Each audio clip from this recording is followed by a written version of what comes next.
অভাব এক ভয়ঙ্কর বাস্তবতা যা মানুষকে অদৃশ্য করে দেয়।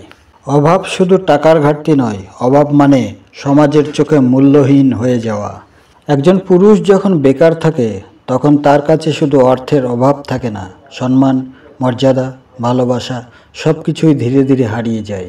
তার পরিবার তাকে শুধু অভ্যাসবশত মেনে নেয়, কিন্তু গভীরে একটা হতাশা লুকিয়ে রাখে।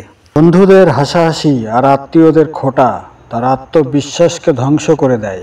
সম্পর্কগুলো একে একে দূরে সরে যায়, কারণ সমাজ বলে বেকারের কোনো অনুভূতি থাকতে নেই।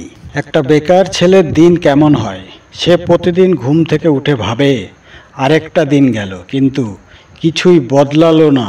তারপর কাজ খুঁজতে বের হয়, আশায় থাকে কেউ একটা সুযোগ দেবে, কিন্তু দরজার পর দরজা বন্ধ হয়ে যায়। কেউ তাকে বিশ্বাস করতে চায় না। অভিজ্ঞতা নেই, আমাদের লোক লাগবে না, তুমি কেমন যেন।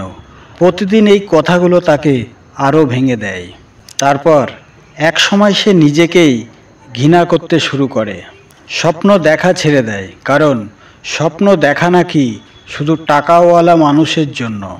এই সমাজ শুধু সফলদের গল্প মনে রাখে, কিন্তু যারা প্রতিদিন এই যুদ্ধে হেরে যায় তারা কোথায়? কেউ বিষ খেয়ে ফেলে, কেউ এক সময় হারিয়ে যায়, আর কেউ মেনে নেয় আমার জন্মটাই ভুল ছিল। এই গল্পের শেষ কোথায়?